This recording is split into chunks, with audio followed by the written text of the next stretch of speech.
me singing this time. Welcome back to F330 Classes in Session. This is officially our last class meeting of the semester. Had we been meeting in classroom office building, we would be finishing up your 5-minute flash visions. So think about it this way, because of our enforced isolation, you got a couple of extra days to finish your presentations. Okay, let's get down to work. We're wrapping up week 14. This is the YouTube session number, what number are we on? Number 11. YouTube session number 11 for Wednesday, April 29. First of all, alert.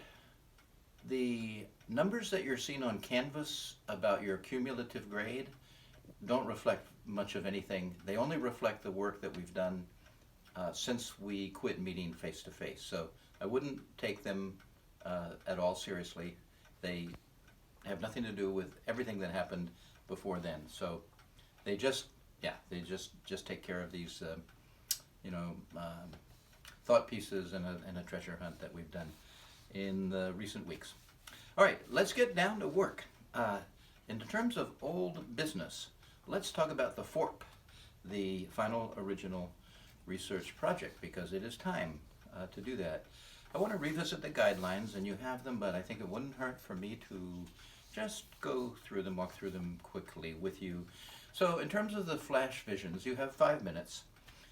What I thought you should do is, of course, have a title, give your presentation a name, and then briefly start with an opening statement when you kind of set the scene for us, give us a sense of what's going on. Or who knows, maybe you'll decide to splash something dramatic on the screen first. But typically a kind of an opening statement to give us a bit of orientation.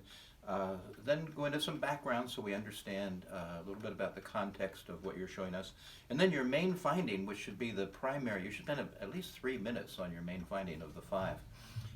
Should be where you get into the folklore, the expressive culture, the belief system, whatever it is that you're pulling forward.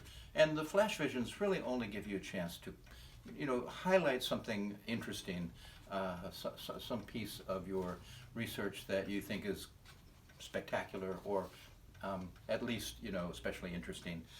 You obviously can't convey the full,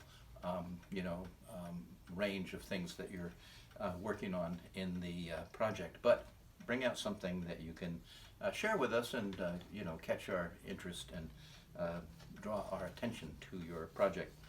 So that's the presentation. The paper, I want to scale back a little. I was going to ask for a 10 to 15 page paper. I think under the circumstances where we haven't been able to work together very much just through these remote sessions, let's make it, in the sort of 8 to 10 page range. So that I think, now if you end up writing 15 pages, I'm happy to read it, no problem. But shoot for the 8 to 10 page range for your final paper. We'll relax that page number just a little bit. And of course now, and you can see the things I say here. Again, a title for your final paper. Then I imagine it'll start with an introductory section and some background, and then go into a kind of a large middle section that'll be the discussion, and that's really where most of the action is. And here, I expect to see some sense of your conceptual framework.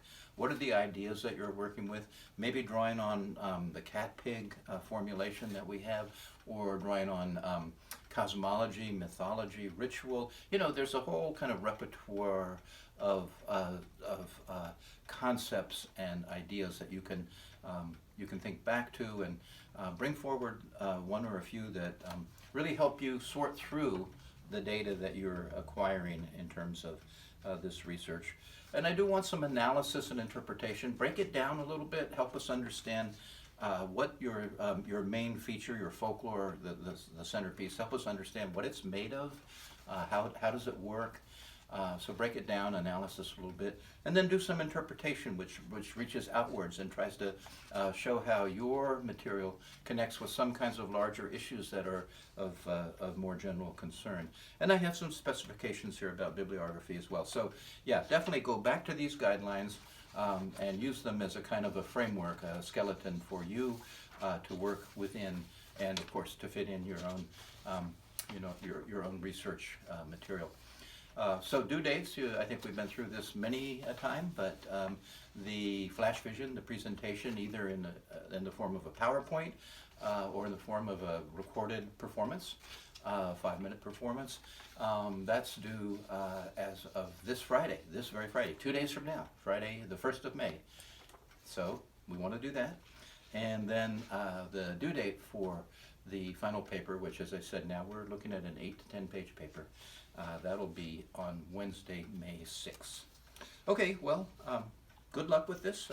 I'm definitely anticipating the pleasure of looking at what you've done this Friday, and then next week when I get a chance to read the more extended paper that you'll write.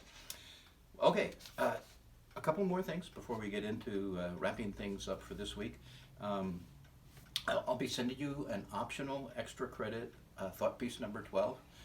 It's just an extra credit thing, and if you're busy doing other things, you don't need to do it. I won't hold it against you. It won't detract from your points. But if you do it, you can acquire a couple of extra points. And I'll make that due on Monday, so you can concentrate on your presentations. Then over the weekend, you could do this extra credit thought piece if you wish to, and then carry on and get your final paper to me by that Wednesday of next week, a week from today, okay? And just one thing about thought piece 11, where I asked you to go back and look at one or another of my 2 articles. That's the clock again. Isn't it wonderful? It must be 4 o'clock. Anyway, so I thought you might like to know that I was curious to see which of the 2 papers you would choose, and Animal Agency won out. There were 10 of you that chose that, and Carlos Tomabioi, there were 6 of you, so out of 16 we had that ratio, and I do appreciate the insights that you shared with me on thought piece 11. Let's move on to new stuff, and I do want to talk to you about the Kirsten Vignetta and Kathy Lynn piece on TEK, Traditional Ecological Knowledge, and Climate Change. These are 2 scholars, young scholars at the University of Oregon, and let me just say a few things about their piece that stood out in my mind. Now, their main theme, of course, is that TEK, Traditional Ecological Knowledge, can be valuable in detecting, measuring, and dealing with climate change. That's really where they're coming from, that TEK can be of importance to us as we try to figure out what's going on with climate change. That's their main theme. But there are a number of things that come up. They spend a fair amount of time looking at these 2 ways of knowing, right? Science and then the sort of traditional ecological knowledge. And we see that they set up that chart where they're quite different. They really take us in different directions. So that's you can take a look at that on page 8. It's quite useful, this comparison between traditional knowledge and scientific knowledge. And what's kind of nice about this piece is that it accepts that both avenues are legitimate, and I think that's really important. The scientists hopefully can appreciate traditional knowledge. At the same time, the carriers of traditional knowledge can appreciate what science has to offer. They complement each other. They come at knowledge from 2 different directions, but they don't contradict or conflict with each other. They ideally, if we have the right attitude, we can see them as complementing each other. That is, working together to make an even better picture of what's going on. So I think that's a pretty neat piece of this article that we're looking at for today. There are certainly some special features of traditional ecological knowledge that make it quite distinctive, quite different from the scientific way of knowing. For example, there's that wonderful example of the Quileute ceremonial practices, and so there's that anecdote there that the Quileute know something is wrong because there are no smelt eggs, that's a particular type of bird, in time for honoring Elders' Day to make stinky eggs. could be a fish actually. I should have looked up, smelled. Anyway, it's a piece of the part of the natural fauna. There are no eggs to that in time for honoring Elders Day, so they know that that things are out of balance. Even before the scientific, the people come studying these changes due to climate change, even before they are aware of it, before the scientists pick it up, the native system already is tuning in to that change in the environment. So that's an example, a really interesting one, because it takes us from traditional ecological knowledge, when these eggs are supposed to be available for the ceremony, and it takes us into the ceremonial life of this native tribe, which is a tribe off the coast of Washington on the Pacific coast there. So, so I like that. I think that's pretty cool. And then just one other thing about traditional ecological knowledge. They make a nice point about, they talk about an indigenous individual's inheritance of TEK comes with a responsibility to one's family, elders, and community, and especially to mentors who've entrusted or shared this information with them. So there's an ethical dimension to traditional ecological knowledge that's tied to community, and that's another distinctive feature of TEK.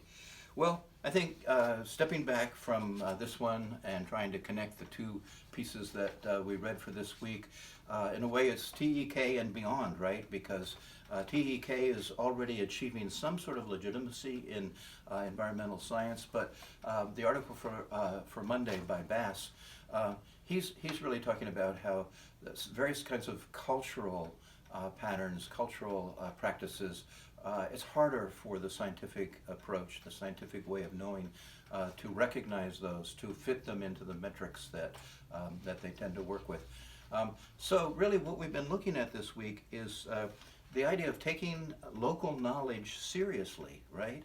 Taking local knowledge seriously and seeing how it is embodied in belief systems, in expressive culture, and in traditional events. In other words, in folklore. So hopefully folklore can be a kind of a pivot where people coming from more technical Western scientific ways of knowing can come into contact with more traditional and local ways of knowing, and the result can be beneficial to all parties. Okay, well, that's what I have for you today.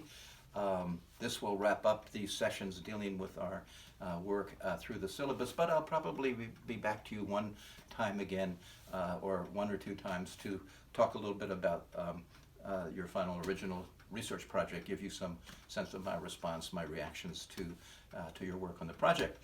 Okay, people, well, have a good day, have a good time in isolation, and let's keep this virus under control, and I'll be in touch again soon. Okay, bye now.